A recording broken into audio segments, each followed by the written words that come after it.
Good morning, Logos. My name is Peter, and I am delighted to be able to share the sermon with you today. We're going to continue in our series called Relationships Plus, and today it's Relationships Plus Purpose. And the passage that I'll be preaching from is Luke chapter 5, verse 3 to 11.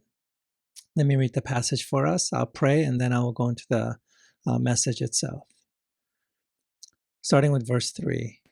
And he got into one of the boats, which was Simon's, and asked him to put out a little distance from the land. And he sat down and continued teaching the crowds from the boat. Now, when he had finished speaking, he said to Simon, "Put out into the deep water and let down your nets for a catch." Simon responded and said, "Master, we worked hard all night and caught nothing, but I will do as you say and let down the nets." And when they had done this, they caught a great quantity of fish, and their nets began to tear. So they signaled to their partners in the other boat to come and help them. And they came and filled both of the boats, to the point that they were sinking. When Simon Peter saw this, he fell down at Jesus' knees, saying, "Go away from me, Lord, for I am a sinful man." For amazement had seized him and all his companions because of the catch of fish which they had taken. And likewise also were James and John, sons of Zebedee, who were partners with Simon. And Jesus said to Simon, "Do not fear. From now on you will be catching people." When they had brought their boats to land, they left everything and followed him. Now, I want to cut right to the point here. No introduction, just here is what the message is about.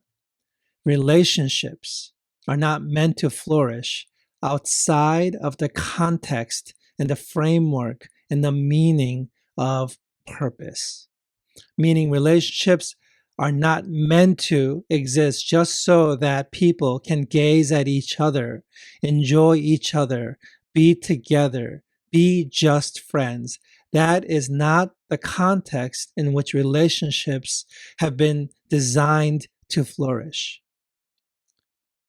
Rather, relationships are meant to be purpose-driven, to be purpose-oriented, to serve a larger purpose.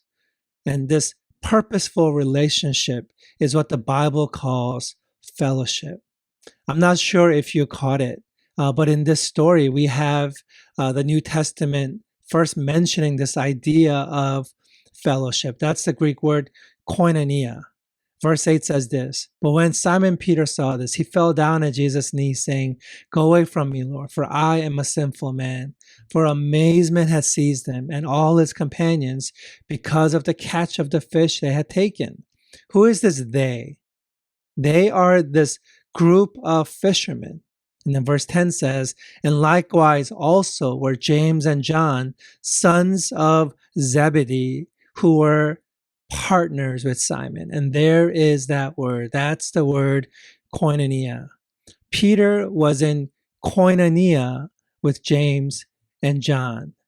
They were friends, but they were not just friends. They were also business partners.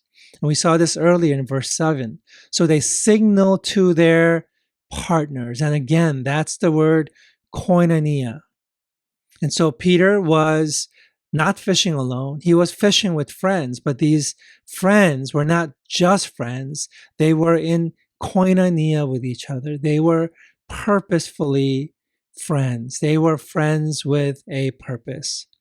Now, my best example of this outside of the scriptures, I think, is the Lord of the Rings. Think about the story. There is Frodo, and he partners up with his known and natural enemies. And these natural enemies, because of the common purpose of destroying the Ring of Power in the fires of Mount Mordor, they become the very best of friends by the end of the story.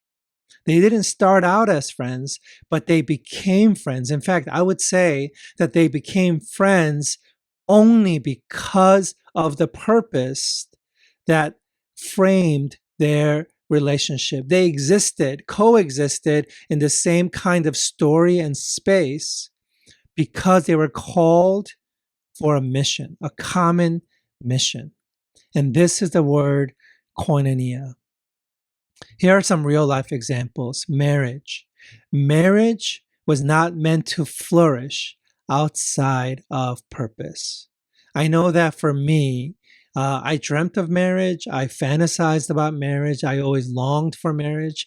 And then when I finally found the person that I thought was going to be my wife, I really did think it was just going to be us gazing at each other and being fully satisfied, that is going to be what our life was going to be about, that everything sort of orbits around our love, our existence as lovers.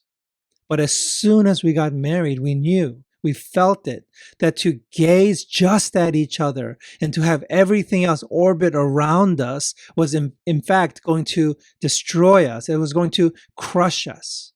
The more I gazed at my wife and demanded that she provide for me everything, I can tell that was crushing her. That if I try to extract all of my happiness, all of the needs met through her, that assignment ultimately couldn't be accomplished because she wasn't made to fulfill all of my needs and longings. I had needs that reached far beyond her. Some of it was through her, some of it was about her, but all of it was really about a purpose that was beyond the marriage. The marriage itself was designed to flourish within the context of purpose. Another way to say this is Susie and I were made not to look at each other, but to look at the same thing together. Now, if we are looking at different things, and that can cause us to pull apart.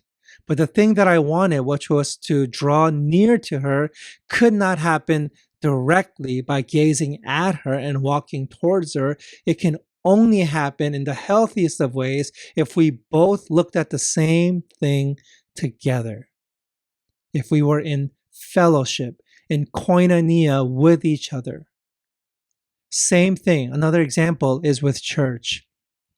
One thing that I've noticed in my work with churches is that lots of rooms in churches are named the fellowship hall.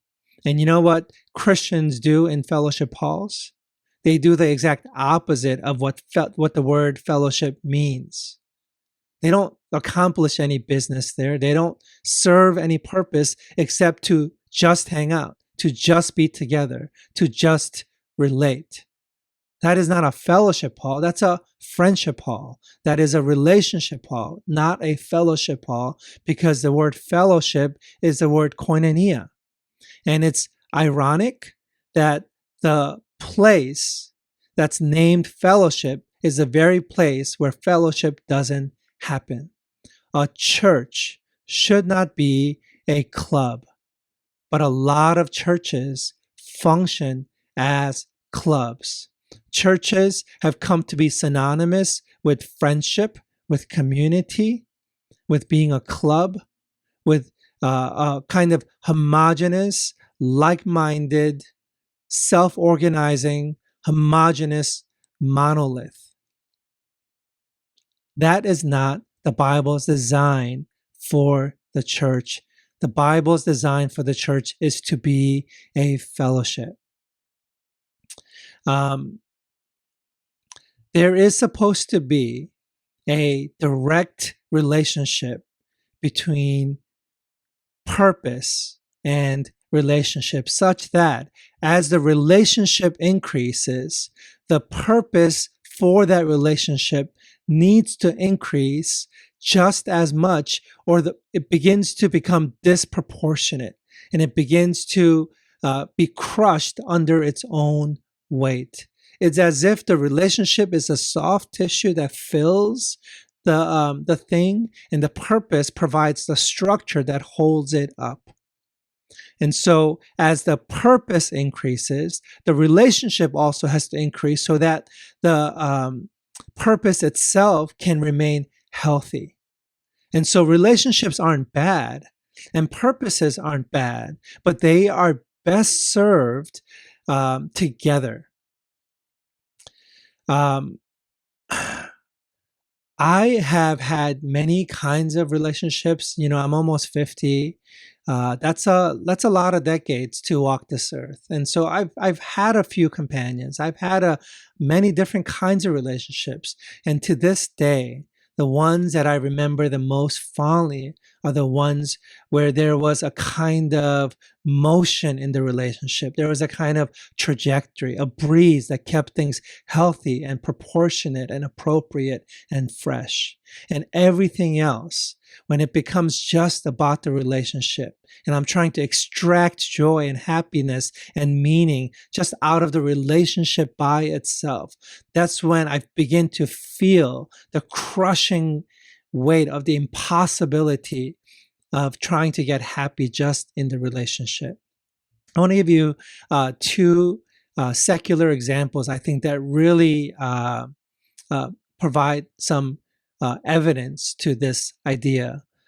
Esther Perel, and I've mentioned her before. I think about her on a regular basis. She is an amazing relationship therapist. She's all over the media because her books and her podcast and her work is just second to none, in my opinion. Her parents were Holocaust survivors. She is I believe she's a Polish Jewish woman. And she has wonderful things to say about relationships. I want to give you three quotes that really support the point today about fellowship. Here's quote number one. Love rests on two pillars, surrender and autonomy. Our need for togetherness exists alongside our need for separateness. That is to say, our separateness, our being as our own people, called by God, our allegiance first and primarily to God, exists alongside our surrender to each other. And she's making the same point, that purpose and relationship are hardwired into us, and it is how we are at our best. Quote number two. Today we turn to one person to provide what an entire village once did, a sense of grounding, meaning, and continuity. At the same time, we expect our committed relationships to be romantic as well as emotionally and sexually fulfilling. Is it any wonder that so many relationships crumble under the weight of it all? She's saying that there is no way that one person can provide everything that the other person needs. We need so much more beyond the one person. That is to say, we need purpose and relationships. Okay, and quote number three. The grand illusion of committed love is that we think our partners are ours. In truth, their separateness is unassailable and their mystery is forever ungraspable. Before you, if you are in a relationship today, right now, and you are with this person next to you or before you, right, or in your life, is this person that you want to get to know, that you want to draw near, but they were never meant to be fully known by you. They are a mystery fundamentally. You will not grasp forever and ever who they really, really are because they're not yours. The relationship is meant to serve a greater purpose beyond itself. If it was just meant to be for each other, then you would be able to grasp fully the other entity. But as it is, you're not going to, and you are not meant to, and you should not try to. Trying to do that will lead to being crushed by the task and the disappointment of it all. Okay, second example of this, and this is very near and dear to my heart in terms of my studies in psychology. There is this theory called self-determination theory, and it represents the very best explanation that we have for what we experience internally as the will to live. Okay, self-determination theory explains sort of the felt life energy, psychologically speaking.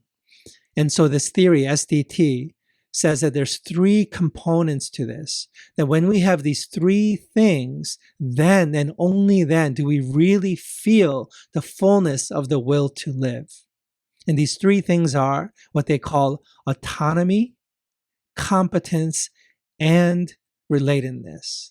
That is to say, we are going to flourish. We are going to be revving on all cylinders if and only if we have relationships. That's relatedness, a sense of belonging, right? This sense of love, sense that we matter to somebody else and that others matter to us, that we are known and we get to know.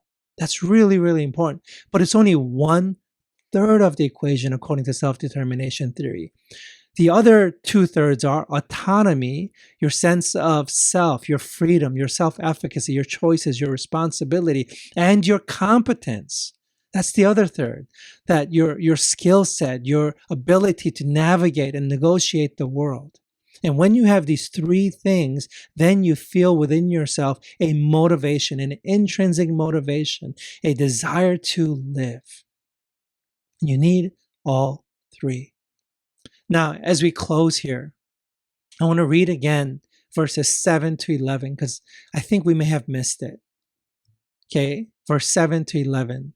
So they signaled to their partners in the other boat to come and help them. And they came and filled both of the boats to the point that they were sinking. But when Simon Peter saw this, he fell down at Jesus' knees, saying, "Go away from me, Lord, for I am a sinful man." For amazement has seized him and all his companions because of the catch of fish which they had taken. And likewise also were James and John, sons of Zebedee, who were partners with Simon. And Jesus said to Simon, "Do not fear. From now on you will be catching people." When they had brought their boats to land, they left everything and followed him. I wanted to read this to you again because you are a church and you are meant not to be a club, not to exist for yourself and for your relationships only, but to be a mission, to be framed and driven by a purpose beyond the relationships. And that's why this moment is for you.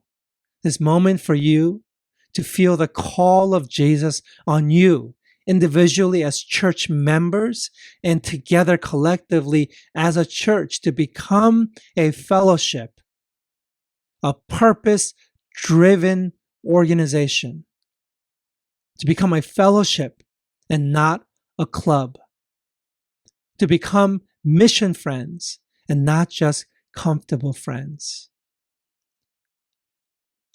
You have a call on you to signal to each other so that you can become partners together, so that you can become catchers of men. You have this call on you right now to leave what you've already lost anyway and follow Christ, to become a church that exists not for its members only, but for those outside of its walls.